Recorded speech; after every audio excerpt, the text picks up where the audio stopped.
Bonjour, je vais vous lire Les Cahiers de Douai d'Arthur Rimbaud.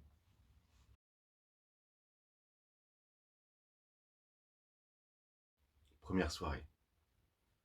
Elle était fort déshabillée, et de grands arbres indiscrets aux vitres jetaient leurs feuillets malinement, tout près, tout près. Assise sur ma grande chaise, mi-nue, elle joignait les mains. Sur le plancher frissonnaient d'aise ses petits pieds si fins, si fins. Je regardais couleur de cire un petit rayon buissonnier papillonner dans son sourire, et sur son sein, mouche au rosier. Je baisais ses fines chevilles. Elle eut un doux rire brutal qui s'égrenait en claires trilles, un joli rire de cristal. Les petits pieds sous la chemise se sauvèrent, veux-tu finir? La première audace permise, le rire feignait de punir. Pauvre et palpitant sous ma lèvre, je baisais doucement ses yeux. Elle jeta sa tête mièvre en arrière, oh, c'est encore mieux. Monsieur, j'ai 2 mots à te dire. Je lui jetai le reste au sein dans un baiser qui la fit rire d'un bon rire qui voulait bien. Elle était fort déshabillée, et de grands arbres indiscrets aux vitres jetaient leurs feuillets malinement, tout près, tout près. Sensation. Par les soirs bleus d'été, j'irais dans les sentiers, picoté par les blés, fouler l'herbe menue. Rêveur, j'en sentirais la fraîcheur à mes pieds. Je laisserais le vent baigner ma tête nue. Je ne parlerai pas, je ne penserai rien, mais l'amour infini me montera dans l'âme, et j'irai loin, bien loin, comme un bohémien, par la nature, heureux comme avec une femme. Mars 1870. Le forgeron, palais des Tuileries, vers le 10 août 92. Le bras sur un marteau, gigantesque, effrayant d'ivresse et de grandeur, le front vaste, riant comme un clairon d'airain, avec toute sa bouche, et prenant ce gros-là dans son regard farouche, le forgeron parlait à Louis XVI, un jour que le peuple était là, se tordant tout autour, et sur les lambris d'or, traînant sa veste sale. Or le bon roi, debout sur son ventre, était pâle, pâle comme un vaincu qu'on prend pour le gibet. Et, soumis comme un chien, jamais ne regimbait, comme ce maraud de forge aux énormes épaules, lui disait de vieux mots et des choses si drôles que cela l'empoignait au front, comme cela. Or, tu sais bien, monsieur, nous chantions tralala et nous piquions les bœufs vers les sillons des autres. Le chanoine au soleil filait des patenôtres sur des chapelets clairs grenés de pièces d'or. Le seigneur à cheval passait, sonnant du corps, et l'un avec la harte, l'autre avec la cravache nous fouaillait. Hébétés comme des yeux de vache, nos yeux ne pleuraient plus. Nous allions, nous allions. Et quand nous avions mis le pays en sillon, quand nous avions laissé dans cette terre noire un peu de notre chair, nous avions un pourboire. On nous faisait flamber nos taudis dans la nuit. Nos petits y faisaient un gâteau fort bien cuit. Oh, je ne me plains pas, je te dis mes bêtises. C'est entre nous, j'admets que tu me contredises. Or, n'est-ce pas joyeux de voir au mois de juin, dans les granges entrées des voitures de foin énormes, de sentir l'odeur de ce qui pousse, des vergers quand il pleut un peu, de l'herbe rousse, de voir des blés, des épis pleins de grains, de penser que cela prépare bien du pain? Oh, plus fort on irait, au fourneau qui s'allume, chanter joyeusement en martelant l'enclume, si l'on était certain de pouvoir prendre un peu, étant homme à la fin de ce que donne Dieu. Mais voilà, c'est toujours la même vieille histoire. Mais je sais maintenant. Moi, je ne peux plus croire, quand j'ai 2 bonnes mains, mon front et mon marteau, qu'un homme vienne là, dague sur le manteau, et me dise, mon gars, ensemence ma terre, que l'on arrive encore, quand ce serait la guerre, me prendre mon garçon comme cela, chez moi. Moi, je serais un homme, et toi, tu serais roi. Tu me dirais, je veux. Tu vois bien, c'est stupide. Tu crois que j'aime voir ta bagarre? Tu crois que j'aime voir ta baraque splendide, tes officiers dorés, tes 1000 chenapans, tes palsambles bâtards tournant comme des pans. Ils ont rempli ton nid de l'odeur de nos filles et de petits billets pour nous mettre aux Bastilles. Et nous dirons, c'est bien, les pauvres à genoux. Nous dorerons ton Louvre en donnant nos gros sous. Et tu te saouleras, tu feras belle fête. Et ces messieurs riront, les reins sur notre tête. Non, ces saletés-là datent de nos papas. Oh, le peuple n'est plus une putain. 3 pas, et tous, nous avons mis ta Bastille en poussière. Cette bête suait du sang à chaque pierre et c'était dégoûtant. La Bastille debout avec ses murs lépreux qui nous racontaient tout et toujours nous tenaient enfermés dans leur ombre. Citoyens, citoyens, c'était le passé sombre qui croulait, qui roulait quand nous prîmes la tour. Nous avions quelque chose au cœur comme l'amour. Nous avions embrassé nos fils sur nos poitrines, et comme des chevaux, en soufflant des narines, nous allions, fiers et forts, et ça nous battait là. Nous marchions au soleil, front haut, comme cela. Dans Paris, on venait devant nos vestes sales. Enfin, nous nous sentions hommes. Nous étions pâles. Sire, nous étions sous de terribles espoirs. Et quand nous fûmes là, devant les donjons noirs, agitant nos clairons et nos feuilles de chêne, les piques à la main, nous n'eûmes pas de haine. Nous nous sentions si forts. Nous voulions être doux.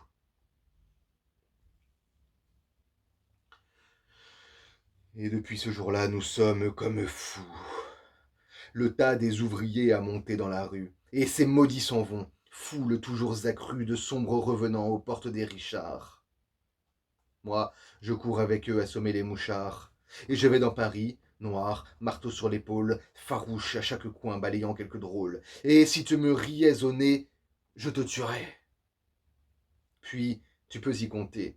Tu te feras des frais avec tes hommes noirs qui prennent nos requêtes pour se les renvoyer comme sur des raquettes. Et, tout bas, les malins se disent qu'ils sont sots pour mitonner des lois, coller de petits pots pleins de jolis décrets roses et de drogailles, s'amuser à couper proprement quelques tailles, puis se boucher le nez quand nous marchons près d'eux, nos doux représentants qui nous trouvent crasseux.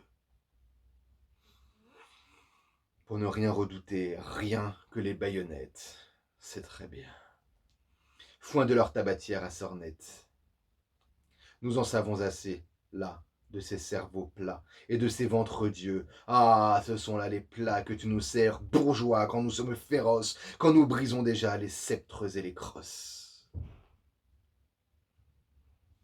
Il le prend par le bras, arrache le velours des rideaux et lui montre en bas les larges cours où fourmille, où se lève la foule épouvantable avec des bruits de houle. Hurlant comme une chienne, hurlant comme une mère, avec ses bâtons forts et ses piques de fer, ses tambours, ses grands cris de halles et de bouges. Ta sombre de haillons saignant de bonnets rouges. L'homme par la fenêtre ouverte montre tout au roi pâle et suant qui chancelle debout, malade à regarder cela. C'est la crapule. Sire, ça bave au mur, ça monte, ça pullule. Puisqu'ils ne mangent pas, sire, ce sont des gueux. Je suis un forgeron, ma femme est avec eux, folle elle croit trouver du pain aux Tuileries. On ne veut pas de nous dans les boulangeries. J'ai 3 petits, je suis crapule.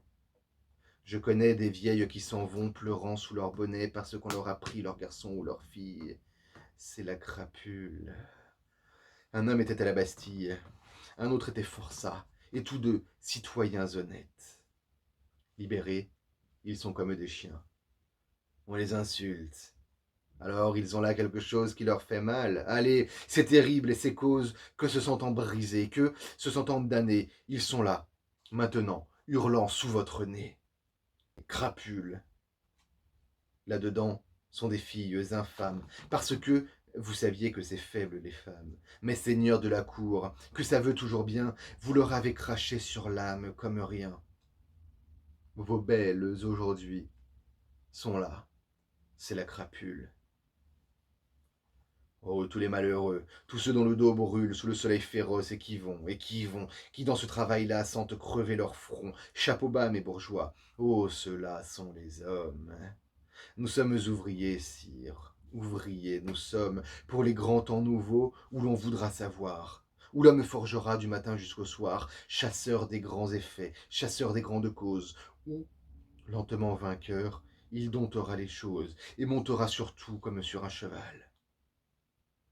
Ô splendide lueur des forges, plus de mal, plus. Ce qu'on ne sait pas, c'est peut-être terrible, nous saurons. Nos marteaux en main, passons au crible tout ce que nous savons. Puis, frères, en avant. Nous faisons quelquefois ce grand rêve émouvant de vivre simplement, ardemment, sans rien dire de mauvais, travaillant sous l'auguste sourire d'une femme qu'on aime, avec un noble amour.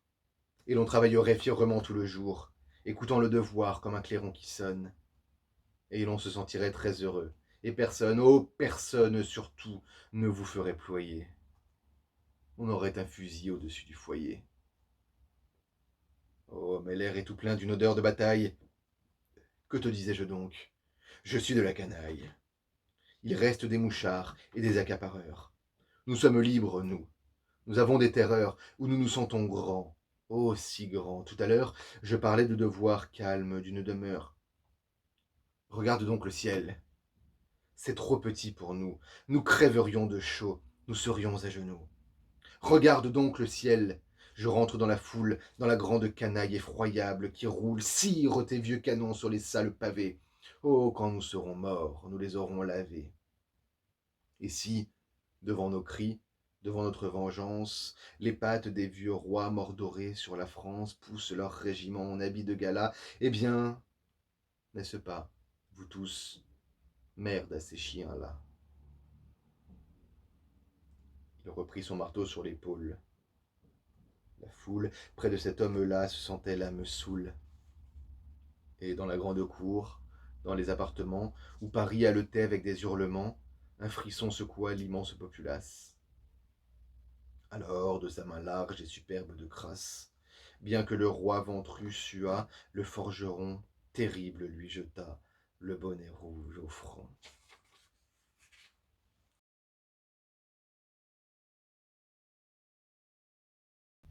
Roman 1. On n'est pas sérieux quand on a 17 ans. Un beau soir, foin des bocs et de la limonade, des cafés tapageurs aux lustres éclatants, on va sous les tilleuls verts de la promenade. Les tilleuls sont au bon dans les bons soirs de juin. L'air est parfois si doux qu'on ferme la paupière. Le vent chargé de bruit, la ville n'est pas loin, a des parfums de vigne et des parfums de bière. 2.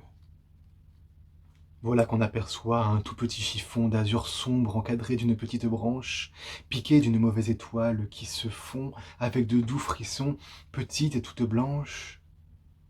Nuit de juin, 17 ans, on se laisse griser.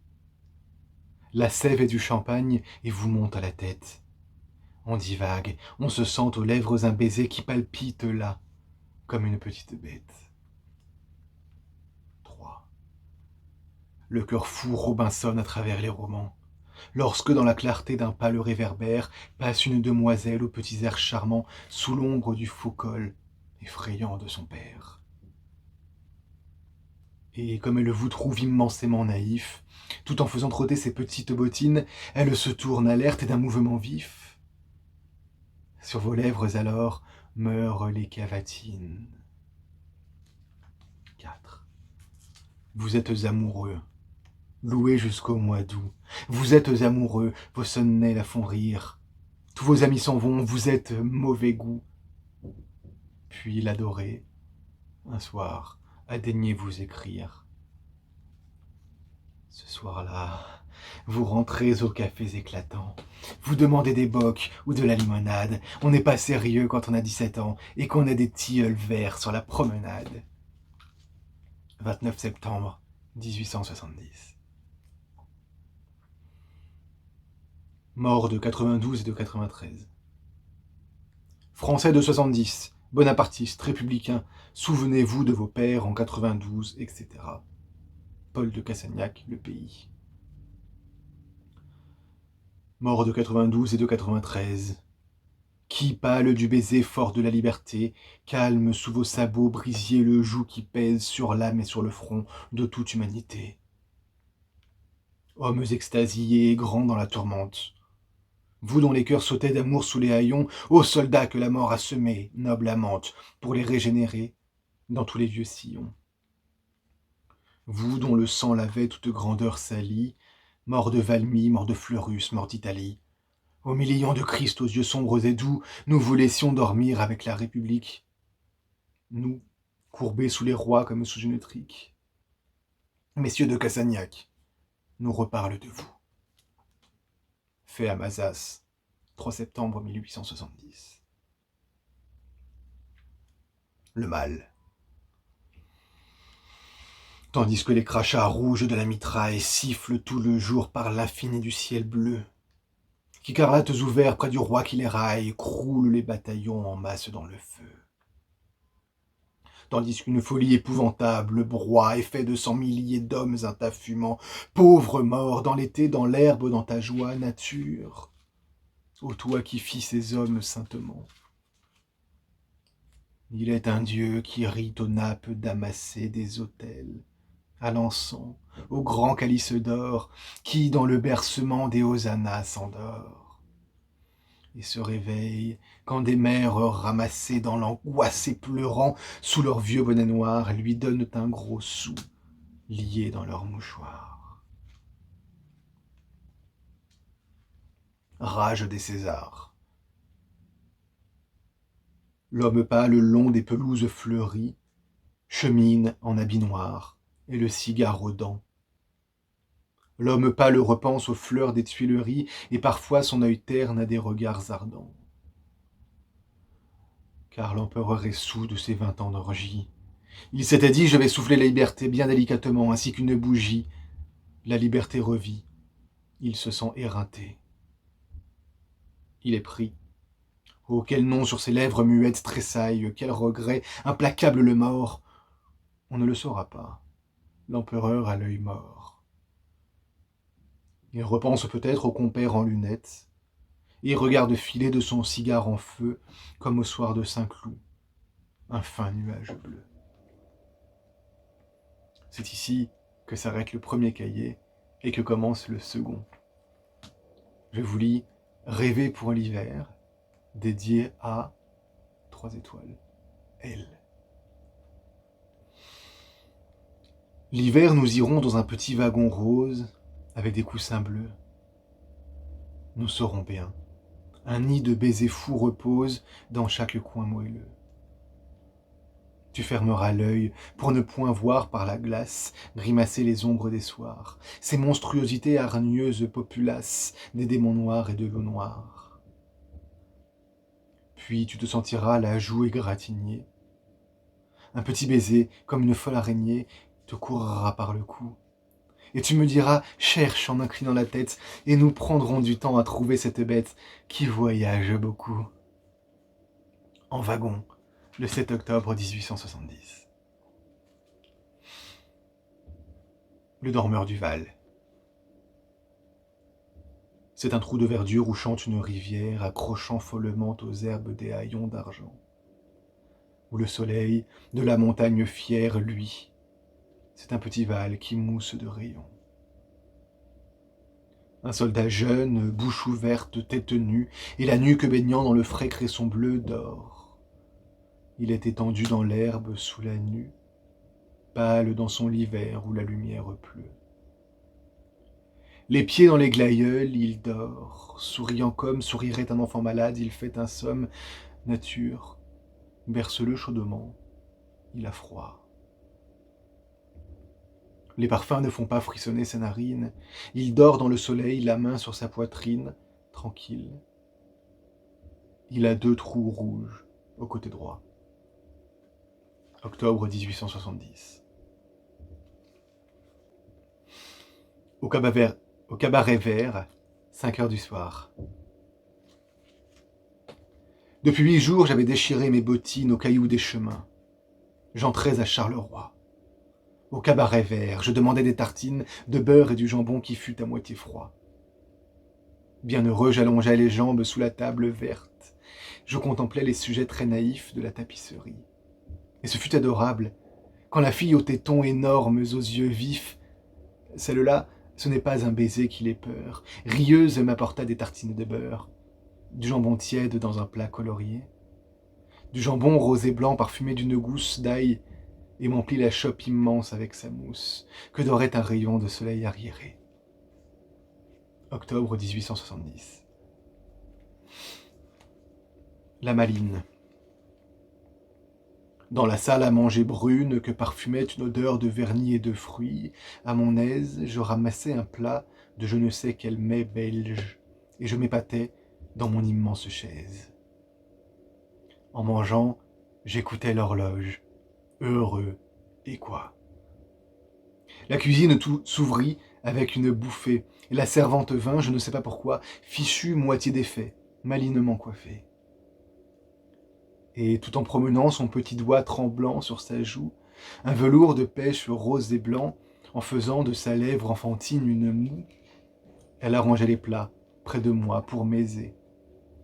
Puis comme ça, bien sûr pour avoir un baiser tout bas, sans donc, j'ai pris une froie sur la joue. Charleroi, octobre 1870. L'éclatante victoire de Sarrebruck, remportée au cri de Vive l'Empereur. Gravure belge, brillamment coloriée, se vend à Charleroi, 35 centimes. Au milieu, l'empereur, dans une apothéose, bleu et jaune, s'en va raide sur son dada flamboyant, très heureux, car il voit tout en rose, féroce comme Zeus, et doux comme un papa. En bas, les bons piou-piou qui faisaient la sieste près des tambours dorés et des rouges canons se lèvent gentiment. Pitou remet sa veste et, tourné vers le chef, s'étourdit de grands noms. À droite, Dumanet, appuyé sur la crosse de son chasse-peau, sans frémir sa nuque en brosse, et vive l'empereur, son voisin reste quoi. Un shako surgit, comme un soleil noir. Au centre, Boquillon rouge et bleu, très naïf sur son ventre, se dresse et, pressentant ses derrière, de quoi? Octobre 1870. Le buffet. C'est un large buffet sculpté.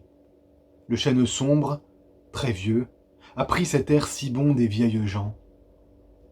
Le buffet est ouvert et verse dans son ombre, comme un flot de vin vieux, des parfums engageants. Tout plein, c'est un fouillis de vieilles vieilleries, de linges odorants et jaunes, de chiffons, de femmes ou d'enfants, de dentelles flétries, de fichus de grand-mère où sont peints des griffons. C'est là qu'on trouverait les médaillons, les mèches de cheveux blancs ou blonds, les portraits, les fleurs sèches, dont le parfum se mêle à des parfums de fruits.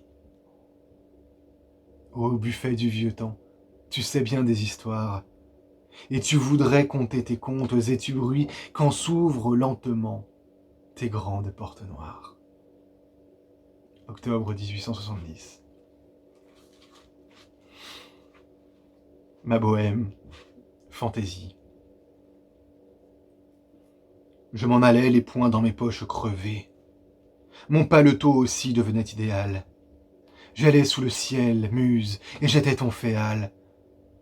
Oh là là, que d'amour splendide j'ai rêvé. Mon unique culotte avait un large trou. Petit pousset rêveur, j'égrenais dans ma course des rimes. Mon auberge était à la grande ours. Mes étoiles au ciel avaient un doux froufrou, et je les écoutais assis au bord des routes.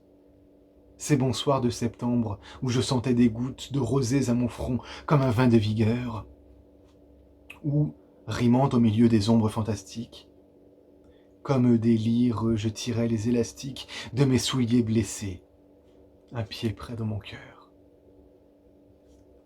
Et c'est ainsi que s'achèvent les cahiers de Douai.